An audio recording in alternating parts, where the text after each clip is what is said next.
Isang mapagpalang araw sa inyong lahat, mga kalagim. Ako si Mr. John at muli kayo nagbabalik sa ating programa, Alingaw-ngaw ng Lagim. Sa gabing ito, isang kwento na naman ang ating pag-uusapan. Isang karanasan na ipinadala sa atin ng isa natin taga-subaybay na itatago na lang natin sa pangalang Nico. Ang kwentong ito ay tungkol sa isang pangyayari na bumago sa kanyang pananaw tungkol sa gabi sa mga nilalang na maaaring naglalakbay kasabay nito. Handa na ba kayo? Kung gayon, samahan ninyo akong pakinggan ang kwento ni Nico.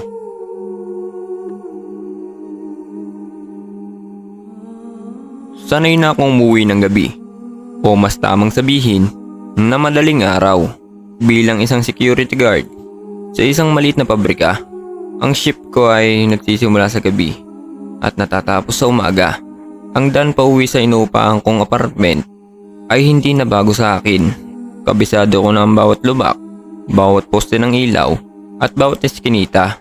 Isa sa mga dinadaanan ko ay isang medyo makitid na kalye na shortcut para mabilis akong makarating sa bahay.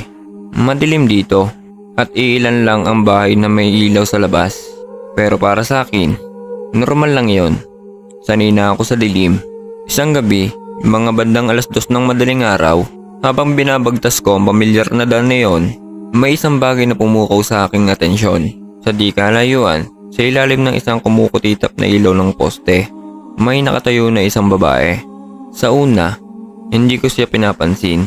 Marami namang tao pa rin sa labas kahit sa ganitong oras. Pero habang papalapit ako, doon ko napansin ang kanyang kalagayan.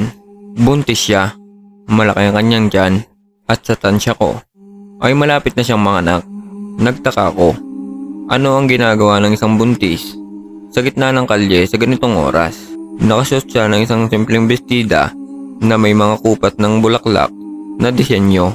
Ang kanyang mahabang buhok ay bahagyang nakatakip sa kanyang mukha dahil sa pagyuko niya. Nakatayo lang siya doon, hindi gumagalaw, na para bang may malalim na iniisip o hinihintay. Dahil sa pag-aalala, nilapitan ko siya. Baka sakaling kailangan niya ng tulong o may masamang nangyari sa kanya. Miss, ayos ka lang ba? Gabi na, delikado dito para sa kalagayan mo. May problema ba? Tanong ko sa mahinang boses para hindi siya magulat. Dahan-dahan siyang nagangat ng tingin at sa sandaling iyon, isang matinding kaba ang biglang gumapang sa buong katawan ko. Ang kanyang mukha ay sobrang putla, parang isang papel. Ang kanyang mga mata ay walang emosyon, malalim at malungkot, na para bang pagod na sa buhay. May mga bakas na tuyong luha sa kanyang pisngi. Hindi siya nagsalita. Tumingin lang siya sa akin, na para bang hindi niya ako naririnig. Miss, kailangan mo ba ng tulong? Gusto mo bang ihatid kita sa inyo o tumawag ako ng tulong?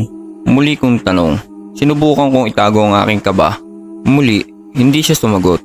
Sa halip, ibinaling niya ang kanyang tingin sa dulo ng madilim na kalye, kung saan halos wala nang makita.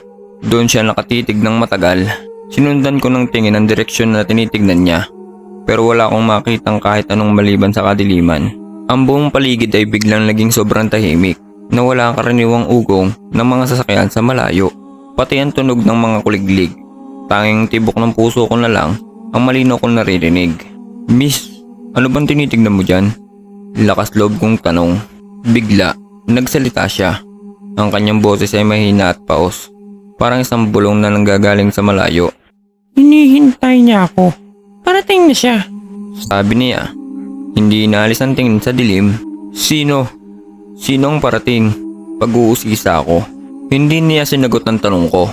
Sa halip, dahan-dahan siyang lumingon pabalik sa akin, at sa pagkakataong iyon, isang takot na hindi ko pa nararamdaman kailanman ang bumalot sa akin. Ang kanyang mga mata na kanina ay malungkot lang ay biglang naging itim na itim, para bang dalawang malalim na balon na walang katapusan. At kasabay noon, isang maliliit at nakakilabot ng ngiti ang unti-unting nabubuo sa kanyang maputlang mga labi. Napatras ako ng isang hakbang. Gusto kong tumakbo palayo, pero ang aking mga paa ay tila nakapako sa semento. Hindi ko maigalaw ang aking katawan. Para akong isang staff pa na nanonood sa isang nakakatakot na palabas. Habang nakatitig siya sa akin nang may ganong ngiti, May napansin akong kakaiba sa kanya, isang bagay na hindi ka panipaniwala. Ang dulo ng kanyang bestida, malapit sa kanyang mga paa, ay unti-unting nagiging parang alikabok.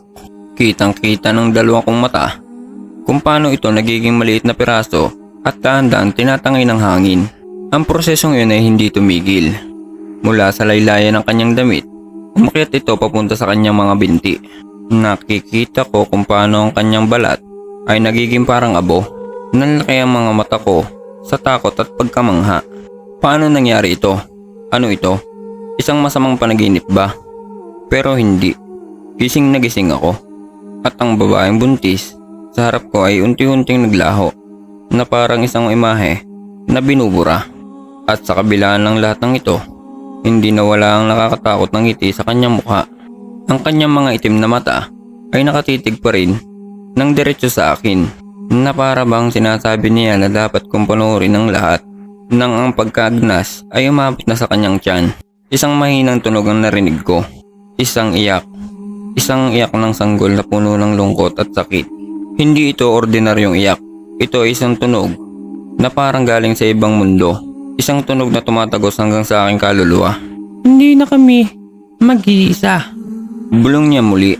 Ang kanyang boses ay mas malinaw na ngayon, pero mas nakakatakot. Kukunin Na niya kami. Iyon ang huli niyang sinabi. Pagkatapos noon, mas bumilis ang kanyang paglalaho. Ang kanyang mga braso, balikat at leg ay naging alikabok na rin. Ang huling natira ay ang kanyang muka. Nakita ko pa ang huling paggalaw ng kanyang ngiti bago ito.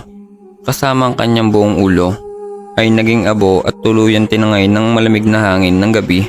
Sa isang iglap, wala na siya. Ang tanging natira na lang ay ang kumukutitap na ilaw ng poste at ang nakakabinging katahimikan. Nang sa wakas ay nabawi ko ang kontrol sa aking katawan, hindi na ako nag-isip pa. Tumakbo ako ng sobrang bilis. Hindi alintana ang pagod o ang sakit sa aking dibdib. Ang tanging nasa isip ko ay ang makalayo sa lugar na yon.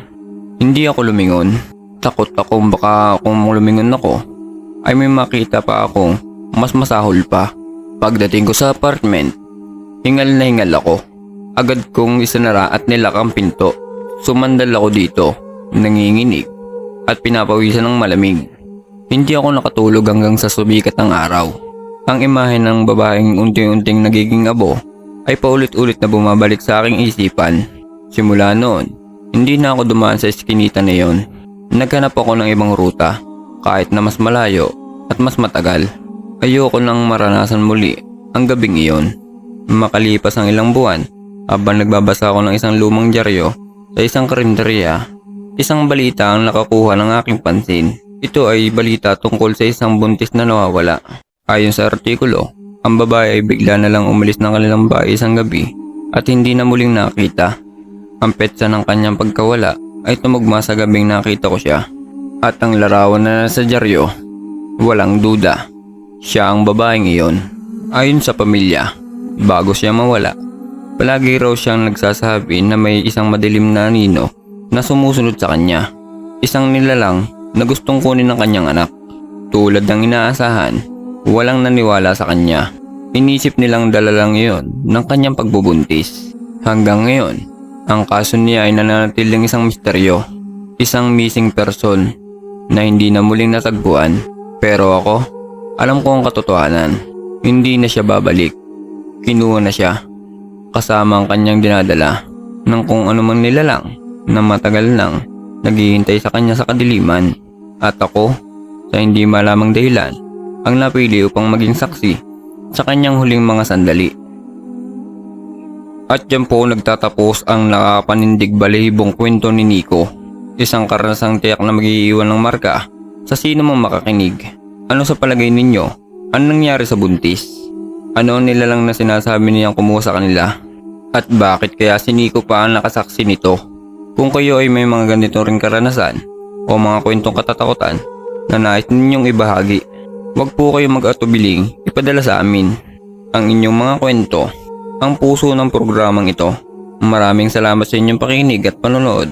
Kung nagustuhan ninyo ang kwentong ito, huwag kalimutan mag-subscribe sa ating channel, Alingaungaw ng Lagim. I-like ang video na ito at i-click na rin ang notification bell para lagi kayong una sa mga bagong kwento. At syempre, mag-iwan kayo ng inyong mga komento sa ibaba. Gusto kong marinig ang inyong mga salubin at teorya. Muli, ako si Mr. John.